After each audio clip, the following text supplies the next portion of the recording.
So what you end up getting in that 528 style drive mode is like a car that is like all of its sensations are just massively dulled and sort of Lexified. That's not really fair to Lexus because they're working on adding a lot more tactility to their vehicles as well. But you know, the point still stands versus how the XF drives versus the 528 and the 535, which is a much more pure, authentic feel to its steering, throttle, brakes, suspension. I mean, you really have 100% trust in the XF. The XF's handling and its purity and what it's going to do, and that lets you drive harder and have more fun, make better time. I mean, there's no downside to having stellar handling. Even people who don't drive fast will really appreciate it because it means you can go down the road. We can put on keep here. You know, it means you can go down the road and really have just so much control and not have to concentrate as hard on keeping the vehicle in lanes. You not have to concentrate as hard in the city trying not to hit stuff. I mean, it's really just it radically improves a vehicle of any kind, and the XF was already really good in this regard. So having those additions, or having all these additions of like a new part aluminum chassis and part alloy bodywork, as well as, you know, more stiffness and new transmission and adaptive drive programming. I mean, it all really works for this XF. So this is a BMW beater in my book. I absolutely love the car. And a couple other like cool features that we should just highlight before I sign off on the video. I mean, this is one of JAG's first cars that was completely engineered from start to finish as an independent entity, not under the Ford banner. So in that regard, they've ditched everything. Like the vast majority of the common parts are all gone. So all this stuff is new and really premium. Like for example, these little like vent controls are Jaguar branded. You have like an LED lit Jaguar insignia down there at the edge of the dash. Some nice, really nice door sills, sort of like entry process. Power folding mirrors when you park it. You know, tap controls for a lock and unlock outside. It really is. It is just so new and so well designed. It's well designed, well executed, and is damn well be on your shopping list. 2016 Jaguar XF. Let's do the last little bit. So pricing. The pricing of the XF comes in from 50 grand with the V6, and I think it might be a little cheaper with the diesel, but comes in from 50 grand with the V6, and then there's like luxury or premium and prestige, I think, are the trim levels that are like 52 and 55 respectively, or something like that. And those include, you know, increasing levels of kit and luxury goodies, like this really cool moonroof that slides over the roof of the car. I don't want to open it now because the mic is right by there, so it'll just be very loud.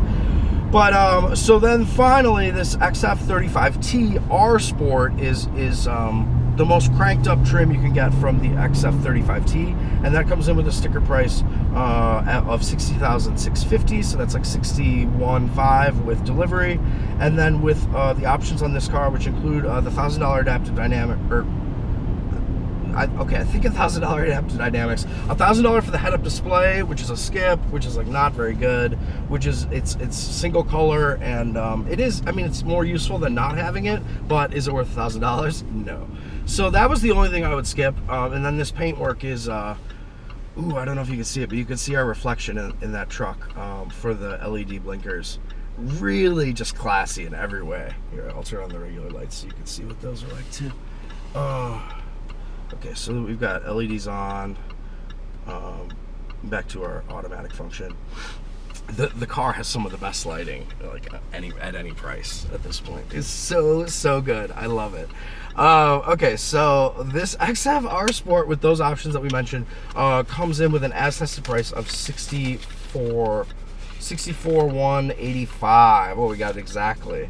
Okay, so head-up display is $900 or something, and then adaptive dynamics is $1,000, and that is worth it. I would definitely go for that. Nice little tail out action there. Really a fun, fast, balanced, playful, refined, mature, tech-tastic, good value. That's the other thing, is so 64 grand for this XFR Sport is terrific value. Has almost all those options except the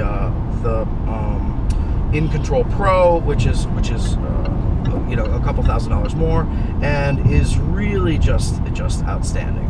So versus the XF35T, or XF35T versus XFS, the XFS has a much nicer sounding exhaust note and 40 extra horsepower. So the XFS makes 380 versus this car's 340, and but it's not that much quicker. They're both available in all-wheel drive, and they come in with official sprint times of 5.2 seconds for the XF35T rear-wheel drive and 5.1 seconds for the XFS rear-wheel drive.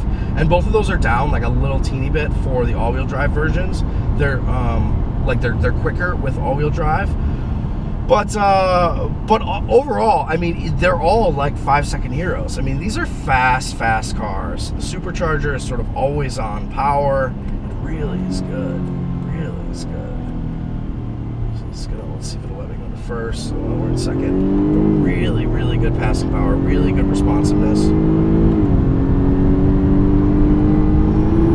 Without the exhaust note, you do get a little bit of sense of like, you know, a little bit of wind up from the supercharger, but it sort of enhances the mood and enhances the experience, and is not detrimental or loud like the previous generation belt-driven superchargers were. I mean, this thing is just pure, flawless luxury sports sedan. I mean, really, it defies the cliche-ness of luxury sports sedan as a description, because it is so fucking good. Sorry to curse.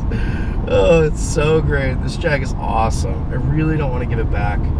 It puts the 535i and the A6 in stark relief, because I really like those cars too. Obviously, like they're really good, but they got nothing on this. I mean, this is my 100% recommendation. So turn around.